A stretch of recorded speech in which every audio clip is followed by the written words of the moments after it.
Електрична струја се добива едноставно со притискање на прекинувачот, нели? Така е ако си еден од срекниците. Но се уште има над 1 милијарда луѓе кои немаат пристап до електрична енергија. Во ова видео ќе научиш како се добива електрична струја и како таа се пренесува до нашите домови. Има повеќе начини на кои може да се создаде или да се произведе електрична струја. На колку од нив можеш да се сетиш? На оваа слика се прикажани некои од нив. Соларни панели, ветерници, биомаса, хидроелектрани, нуклеарни централи и фосилни горива.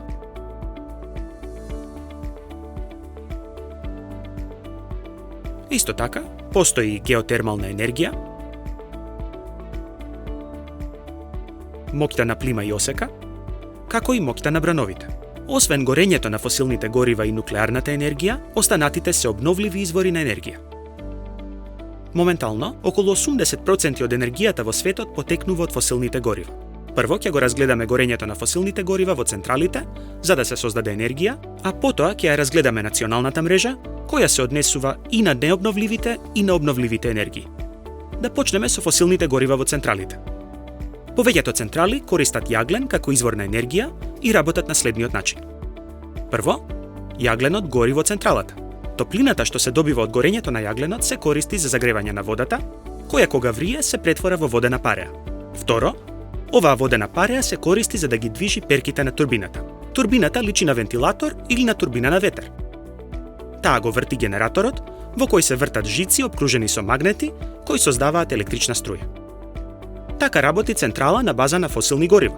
Следните чекори овозможуваат создавање на енергија од било кој извор, независно дали се тоа фосилни горива или обновливи извори, како ветерници или полиња од биомаса. Четврто, електричната струја, независно дали е обновлива или не, поминува низ трансформаторите и жиците низ националните мрежи кои ја носат до нашите домови. Што е всушност национална електрична мрежа? Тоа е систем од кабли и трансформатори кои ги поврзуваат централите со корисниците. Дали некогаш си почувствувал електрична жица и си забележал како таа се загрева? Ова се случува бидејќи дел од енергијата што поминува низ жицата се губи како топлина. Со цел да се намали загубата, се користат трансформатори. Кога електричната струја излегува од централите, таа поминува низ трансформатор. Овој трансформатор го зголемува напонот и ја намалува струјата. Намалувањето на струјата го прави трансферот на електрична енергија поефикасен, бидејќи помалку енергија се губи како топлина. Пред да стигне струјата до нашите домови, потребно е напонот да се намали до безбедно ниво. Затоа, електричната струја поминува низ втор трансформатор. За да научиш како функционираат трансформаторите, изгледај го ова видео. Сега, знаеш како се произведува електрична струја и како таа стигнува на нашите домови. Не е толку едноставно како вклучување на прекинувач. Потребна е голема инфраструктура. Македонската адаптација на ова видео е поддржана од Фармахем. Доколку ти се допадна видеово, сподели го со другарчињата. За повеќе интересни содржини посети ја нашата веб страница НаукаЗаДеца.MK.